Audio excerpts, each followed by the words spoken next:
I mean, if he wouldn't after that... Well, if you don't know, Brandon Rios has retired. Let's hear his retirement, then we're going to talk about it. Thank you, Tim. I'm T Street Controversy. This is T Street Controversy Live. Brandon, shocking to see you stopped in a fight, especially against a guy who's not known as a puncher. What happened?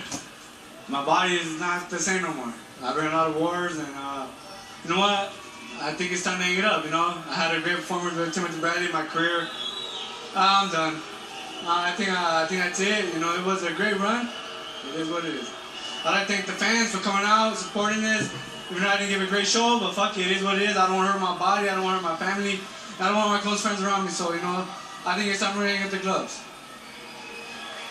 After an 8 month layoff, it's fucking bullshit. You know, I was 8 months without training and come back in gym and it's fucked. So yeah, at the end of the day, you know, when I try to get back in, my body wasn't reacting the same. So it is what it is. I think it's done for me. I'll hang up the gloves and say, call it a night. Obviously a very emotional moment for you. Thanks for talking. No problem, man. You know, Brandon Rios, you know, is the type of fighter that he should be fighting every 5 months. He's not the type of fighter that you should be giving long layoffs to. And then at the weigh-in, he just looked like a dead man. You know, he weighted at 147.2, you know, came into the ring. Well, he did lose the 0.2, weighed in exactly 147, butt-ass naked. You know, and he came into the ring 23 pounds heavier, 23 pounds heavier. He came into the ring at 170. And that was at the unofficial weigh-in, you know, which was, you know, maybe about 3-4 hours before the fight. So no telling what he was when he came into the ring. And he looked at just real soft and real pudgy.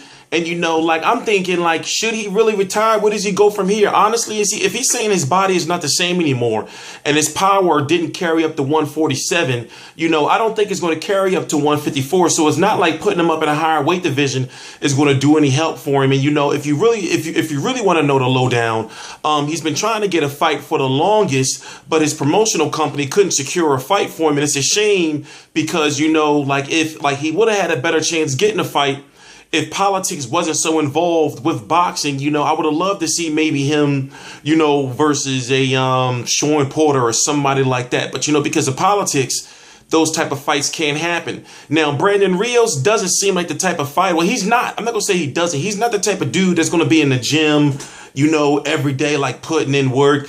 He's the type of dude, you know, like that if he's not fighting, he's going to eat and he's going to do other stuff, you know, like chill. Like, put it this way.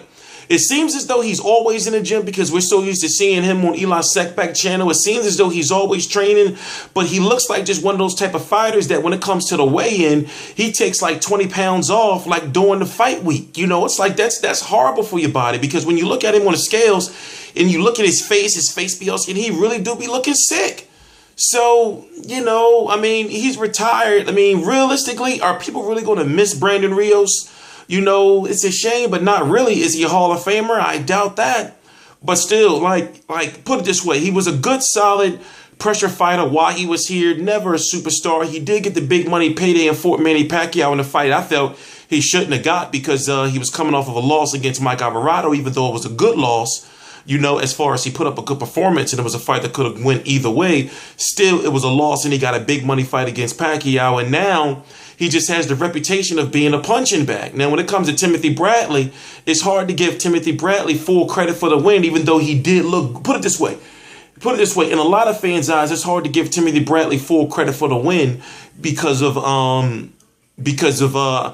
out of shape Brandon Rios was. You know, you got to think that if this was a Brandon Rios that fought Mike Alvarado, you know, or had another fight, you know, not coming off such a long layoff, then, you know, maybe as you heard him, you know, like being off for 8 months, then going back into training camp, he's not the type of fighter that needs to have time off, just like Adrian Broner.